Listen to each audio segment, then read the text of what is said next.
Is Japan deploying long-range missiles in Kumamoto to protect Taiwan? This is the Jersey News Commentary Channel. Recently, something very intriguing has happened in East Asia. Japan has deployed long-range missiles with a range of 1,000 kilometers in Kumamoto. Not quietly. Not as a secret test. But openly announced. The timetable, the location, even the missile model have all been disclosed. In other words, Japan is playing with its cards on the table. As a result, many Chinese internet users immediately exploded in anger.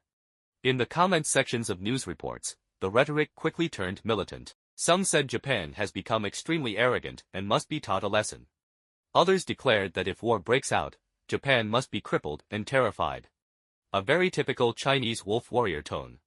But the real question is this: why did Japan make it public? If a country were truly preparing for war, what would be the most logical approach? It would be secret deployment, concealment, confidentiality, a sudden strike. Yet Japan did exactly the opposite. Not only did it make the deployment public, it also allowed the media to report on it extensively. This tells us one thing. What Japan wants is not war. What Japan wants is deterrence. In military strategy, there is a fundamental principle: deterrence only works if the opponent knows about it. There is also a classic line in strategic studies: the best weapon is the one that prevents war from happening. What Japan is trying to do is raise the cost of potential war. If either side believes the price of war would be too high, then war becomes less likely. If your opponent does not know you have a knife, that knife has no deterrent value. So Japan has done something very simple: that raise the knife and let everyone see it. The weapon deployed this time is the upgraded Type 12 anti-ship missile. Originally its range was only 200 kilometers. Now it is 1,000 kilometers. What does that mean?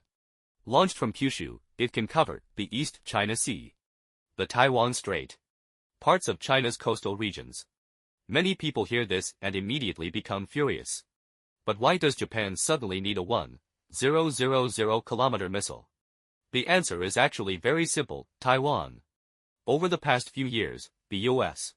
military has repeatedly warned that the Taiwan Strait may become the most dangerous flashpoint in the future. If a war were to break out over Taiwan, what would happen to Japan? Many Chinese people overlook one crucial fact: Japan is very close to Taiwan. The distance from Okinawa to Taiwan is only about 600 kilometers. If a war breaks out in the Taiwan Strait, missiles could fly over Japanese territory, naval fleets could pass through waters near Japan, and U.S. bases in Japan would inevitably be drawn into the conflict. Japan simply cannot stay out of it.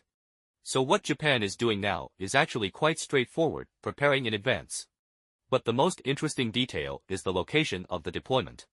Kumamoto. Kumamoto is in Kyushu. It is not the front line.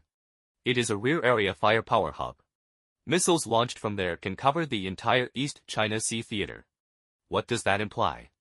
If a conflict were to occur in the Taiwan Strait in the future, once Chinese naval forces enter the East China Sea, they could potentially face firepower from two directions: Taiwan and Japan. This is known as cross-deterrence. The cost of war suddenly doubles.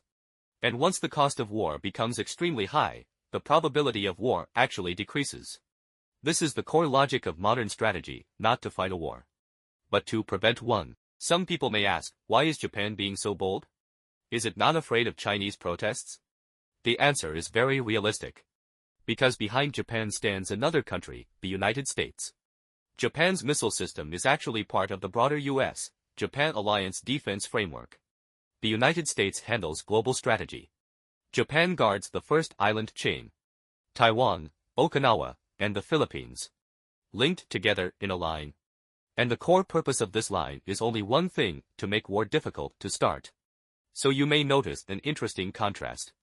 China's military deployments are often ambiguous and secretive, but Japan's action this time is the opposite: transparent and public. Why? Because public disclosure itself is a strategy. It lets the opponent know. It reassures allies. It gains domestic support. This is a very typical security logic of democratic countries. Of course, China's official reaction has also been very strong. The Chinese Ministry of National Defense warned that if Japan dares to invade China, it will face a head-on blow and an even more complete defeat.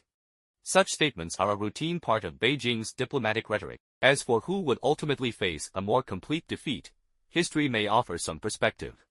Before the First Sino-Japanese War, China's rhetoric was also fierce. Yet the result was the total destruction of China's Beiyang fleet. Even though Chinese warships at the time were technically more advanced than Japan's.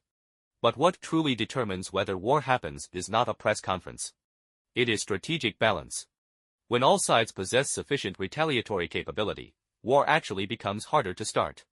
The Cold War is a perfect example. The United States and the Soviet Union possessed tens of thousands of nuclear weapons. Yet what happened? For decades, they never fought a direct war. The reason can be summed up in 4 words: mutual deterrence.